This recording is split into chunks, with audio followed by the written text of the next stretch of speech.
السلام علیکم ورحمۃ اللہ وبرکاتہ۔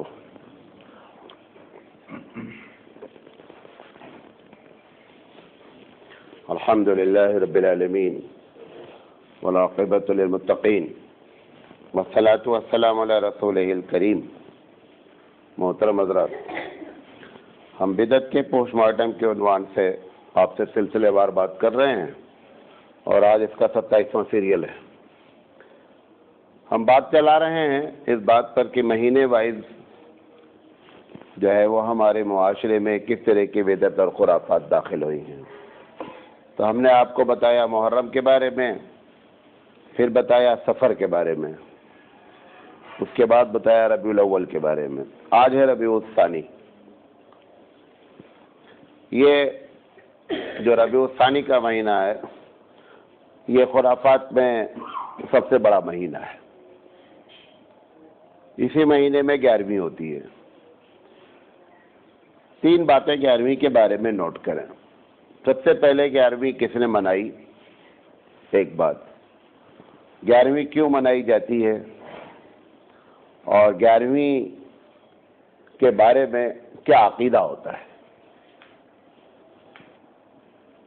حضرت عبدالقادر جیلانی رحمۃ اللہ علیہ بڑے بزرگوں میں سے ایک بزرگ ہے۔ یہ تقریباً ان کی وفات 610 یا 615 ہجری میں ہوئی، یعنی نبی کریم صلی اللہ علیہ وسلم کی ہجرت کے 610 یا 15 سال کے بعد ان کی وفات ہوئی۔ قرآن مجید کی آیت ہے جو حضور اکرم صلی اللہ علیہ وسلم پر نازل ہوئی کہ الیوم اکملت لکم دینکم واتممت علیکم نعمتی ورضیت لکم الاسلام دینا، کہ محمد صلی اللہ علیہ وسلم آج ہم نے تمہارے دین کو مکمل کر دیا، آج ہم نے تمہارے دین کو مکمل کر دیا۔ یہ آیت نازل ہوئی ہے عرفہ کے میدان میں، جس وقت نبی کریم صلی اللہ علیہ وسلم اپنی زندگی کا پہلا اور آخری حج کر رہے تھے۔ یہودیوں کو جب یہ آیت معلوم ہوئی، حضرت عمر رضی اللہ تعالیٰ عنہ سے کہ یہودی نے کہا کہ عمر تمہارے قرآن میں ایک آیت ہے، اگر توریت میں یہ آیت ہوتی نا تو ہم اس کو عید کا دن مناتے ہیں۔ حضرت عمر رضی اللہ تعالیٰ عنہ نے پوچھا کون سی آیت ہے؟ کہا تمہارے یہاں ایک آیت ہے کہ آج اللہ کہہ رہا ہے کہ آج ہم نے تمہارے دین کو مکمل کر دیا، اور وہ نعمت تھی جو میں نے کمپلیٹ کر دیا۔ انہوں نے کہا اگر یہ آیت توریت میں ہوتی نا تو ہم لوگ زبردست عید کا دن مناتے ہیں۔ حضرت عمر رضی اللہ تعالیٰ عنہ نے فرمایا تمہیں معلوم نہیں ہے کہ عرفہ کا دن ہمارے لیے عید کا دن ہے۔ بتانا یہ چاہ رہا ہوں کہ یہ شریعت مکمل ہو چکی ہے۔ مکمل ہونے کا معنی سمجھ لیں تاکہ آپ کا جو ڈاؤٹ ہے جو بات کلیئر ہو جائے۔ سماجی زندگی، ایک بات سنیے گا، آپ یہ 20 منٹ آپ کے سامنے بولتے ہیں، گھنٹہ بھر ہم کو پڑھنا پڑتا ہے۔ یہ جو سماجی زندگی ہے، ہماری سیاسی زندگی ہے، اکنامیکل زندگی ہے، ان تمام میں یہ چانسز ہوتے ہیں کہ جیسا وقت آئے تھوڑی موڑی جو ہے چینجنگ ہوتی رہے۔ تو اس میں اللہ کے رسول صلی اللہ علیہ وسلم کو اللہ نے ایک پالیسی بیان کر دی ہے کہ جتنی چیزیں منع کرنی تھی منع کر دیا گیا، اس کے علاوہ پر خاموشی اختیار کر دی۔ تمام آپ مجھ سے جب مسئلہ پوچھتے ہیں کہ مولانا میں ایسی ٹوپی لگا سکتا ہوں کیا، تو میں حدیث نہیں پلٹتا جا کر کے کہ دیکھوں یہ ٹوپی کے ڈیزائن میں لکھی کہ نہیں لکھی۔ ہم اس پالیسی کو جانتے ہیں۔ کون سی پالیسی؟ کہ اللہ کے رسول نے بتایا کہ کون سا کپڑا پہننا ناجائز ہے، ہم دیکھتے ہیں اس میں اس ٹوپی کا، وہ ہم کو یاد ہے۔ کون سا کپڑا نہیں پہننا چاہیے اس کی لسٹ کیا ہے؟ لمیٹڈ ہے۔ جب اس کے علاوہ کوئی چیز ہوتی ہے تو جو آپ پوچھتے ہیں ہم بولتے ہیں صحیح ہے، صحیح ہے، صحیح ہے۔ ایسا نہیں ہے کہ ہم حدیث کی کتاب جا کر تلاش کرتے ہیں کہ ٹوپی کے ڈیزائن نکالیں، جو پوچھا بندے نے ٹوپی کے ڈیزائن کے بارے میں کیا رائے ہے۔ لیکن 2 چیزوں کے بارے میں شریعت نے سکہ مار رکھا ہے۔ وہی مطلب ہے کہ آج ہم نے تمہارے دین کو مکمل کر دیا ہے۔ وہ دو کیا ہے؟ وہ ایک ہے عبادت اور ایک ہے عقیدہ، کہ آپ کا فیتھ کیا ہوگا، آپ عبادت کیسے کریں گے۔ اس میں کوئی فلیکسیبلٹی نہیں رکھی گئی ہے کہ آپ جب چاہیں تو ادھر کر لیں، جب چاہیں تو ادھر کر لیں، وہ نہیں۔ یہ دونوں چیزیں تو ہر حال میں قرآن حدیث میں لکھی ہونی چاہیے۔ جس میں بھی آپ ڈائریکٹ ثواب کی نیت کریں گے، ایسی شکل میں اس کا قرآن حدیث میں لکھا ہونا ضروری ہے۔ یہ ایک پالیسی ہے۔ بقیہ تمام چیزوں میں مسائل آتے رہیں گے، اسکالر بیٹھ کر دیکھتے رہیں گے کہ اگر شریعت کی کسی چیز سے حرام نہیں ٹکرا رہا ہے وہ جائز کا فتویٰ دیتے رہتے ہیں، لیکن ان میں کوئی جائز کا فتویٰ ہوتا نہیں ہے۔ جب 610 سال یا 15 سال کے بعد عبد القادر جیلانی رحمۃ اللہ علیہ کی وفات ہے، پیدائش نہیں وفات ہے، تو سوال یہ ہے کہ عبد القادر جیلانی رحمۃ اللہ علیہ کے نام پر 11ویں منانا، اس 11ویں منائی جاتی ثواب کی نیت سے۔ تو جب قرآن نے کہہ دیا ہے کہ آج دین مکمل ہو گیا، تو مکمل کہاں ہوا پھر؟ یہ تو ایک چیز داخل ہوئی پھر، اور ایسی کتنی چیز داخل ہوگی کوئی اس کا اندازہ تو ہے نہیں۔ تو ایک بات یہ پہلے سمجھ لیں کہ دین مکمل ہے، یا یہ سمجھ لیں کہ صاحب دین ناقص ہے اور بیچ بیچ میں اس میں گنجائش ہے۔ لہذا جو پالیسی آپ اختیار کریں گے اس پالیسی کے تحت آپ کا عمل چلتا رہے گا۔ تو منانے کی دو وجہ ہے۔ پہلی وجہ لوگ کہتے ہیں، کچھ لوگ، کہ عبد القادر جیلانی رحمۃ اللہ علیہ 11ویں مناتے تھے۔ کیا کرتے تھے؟ 11ویں۔ کس کی مناتے تھے 11ویں؟ عبد القادر جیلانی کی آج 11ویں منائے۔ عبد القادر جیلانی کس کی 11ویں مناتے تھے؟ تو عبد القادر جیلانی رحمۃ اللہ علیہ کے بارے میں بریلوی علماء کا لکھا کی کتابوں میں یہ بات لکھی ہوئی ہے کہ وہ حضور کی 11ویں مناتے تھے۔ ٹھیک ہے، تھوڑی دیر کے لیے۔ اب عبد القادر جیلانی رحمۃ اللہ علیہ کا جس سال میں انتقال ہوا تو لوگوں نے حضور کو ہٹا کر کے عبد القادر جیلانی کی 11ویں رکھ دی۔ ایک وجہ تو یہ لکھی ہوئی ہے۔ دوسری کیا لکھی ہے کہ 11ویں عبد القادر جیلانی رحمۃ اللہ علیہ کی وفات کا دن ہے، انتقال کا دن ہے۔ اس انتقال کے دن کو منانے کے لیے 11ویں رکھی گئی۔ اس پر زیادہ لوگوں کی رائے ہے اور یہی بات تقریباً صحیح ہے۔ تو وہی وہ بات جو آپ کو پہلے اس دن بتایا تھا کہ ڈے منانے کی پالیسی اسلام میں کیا ہے۔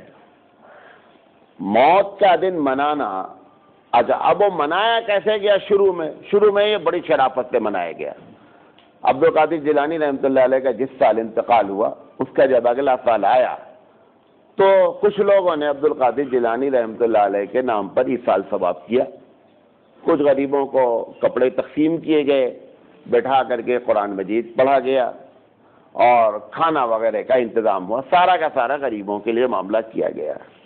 اب وہ بگڑتے بگڑتے ایک تہوار کی شکل ہو گئی، کیونکہ جتنی چیزیں بھی آتی ہیں پہلے دن خراب نہیں ہوتی ہیں، پہلے دن تو بہت اچھے انداز میں سامنے آتی ہیں، پھر اس میں دن پر دن تبدیلی ہوتے ہوتے نتیجہ آخر میں جا کر کے شرک پر برآمد ہو جاتا ہے۔ یہ ایک شیطانی پالیسی جو آپ کو کل پرسوں بتایا تھا۔ تو منانے کی بنیادی وجہ یہ ہے۔ اچھا، اب ہر تہوار کا مینو الگ الگ ہے۔ آپ دیکھیں محرم کا اگر کھچڑا ہے تو 11ویں کی بریانی ہے، تو شب بارات میں حلوہ ہے، ایسے الگ الگ مینو ہے۔ اب اس وقت 11ویں کی پوزیشن یہ ہو گئی ہے، 11ویں کی عربی اگر آپ تلاش کریں گے تو 11ویں کی عربی نہیں مل پائے گی ڈکشنری میں، کیونکہ جتنے بھی تہوار ہم نے بنائے ہیں اس کی عربی موجود نہیں۔ اگر رسول عربی نے وہ تہوار منایا ہوتا تو اس کی عربی موجود ہوتی۔ بھئی اللہ کے رسول نے عید منائی تو اس کی عربی عید الفطر موجود ہے، اللہ کے رسول نے بقرعید منائی تو اس کی عربی موجود ہے عید الاضحیٰ۔ تو اس کی عربی اگر آپ جا کر کے تلاش کریں گے تو عربی مل نہیں سکتی۔ یہ خود بتاتی ہے کہ صاحب یہ باہر سے مال آیا ہوا ہے، وہ عربی نہیں ہے۔ تو 11ویں کے لیے اب کیا کیا گیا کہ جب لوگوں نے اعتراض کرنا شروع کیا کہ صاحب 11ویں جو ہے وہ اس مہینے میں کیوں منائی جاتی ہے، تو انہوں نے سوچا اچھا ہوتا کیا تھا، یہ تو سب مولویوں کا چلا ہوا چکر ہے. تو انہوں نے سوچا کہ سارے لوگ 11ویں کی دعوت ایک ہی دن دیتے ہیں، یعنی جب ربیع الاخر کا مہینہ آتا ہے تو سارے لوگ ایک ہی دن دعوت دیتے تھے، تو ابو مولوی کتنی جگہ جائے گا بیچارہ، ایک ہی جگہ جا سکتا ہے. تو اس نے کہا کہ آپ 11ویں کسی بھی مہینے میں منا سکتے ہیں.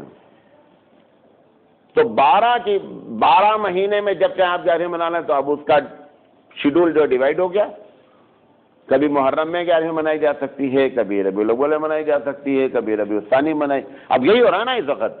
اب اس وقت ربیع الاول کے بعد والے مہینے میں کوئی کمپلسری نہیں ہے. تو ایک فائدہ تو مولویوں کا یہ ہوا کہ یہ مینو جو ہے وہ اپنا 12 مہینے کے لیے سیٹ ہو گیا. اب تیسرا اسٹیپ اس میں جو چینج آیا وہ یہ آیا کہ یہ بھی ضروری نہیں آپ 11 تاریخ کو منائیں، مہینے کے کسی دن منا سکتے ہیں. تو پورے 365 دن کا معاملہ سیٹ ہو گیا. نام اس کا 11ویں ہے. اب جیسے میں کہوں کہ آج اس بار جمعہ اتوار کو آ رہا ہے، اب آپ بتائیں اس کو کیسے سمجھایا جائے گا. ہم بولیں کہ اس بار جو فرائیڈے ہے وہ سنڈے کو پڑ رہا ہے، آپ کیسے سمجھائیں گے کسی کو؟ آپ ایک طرف بول رہے ہیں کہ 11ویں ہے، 11ویں مطلب 11 تاریخ ہے، آپ بولیں اس بار 11ویں ہم 28 کو منائیں گے، تو ایسے ہی اس کو سمجھا نہیں سکتے آپ کسی کو.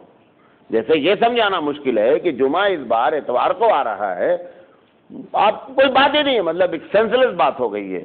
ایسے ہی اب یہ معاملہ ہو گیا، کہا جا رہا ہے 11ویں منا رہے ہیں 11 تاریخ کو، منا رہے ہیں 28 تاریخ کو، منا رہے ہیں 26 تاریخ کو، منا رہے ہیں 12 تاریخ کو.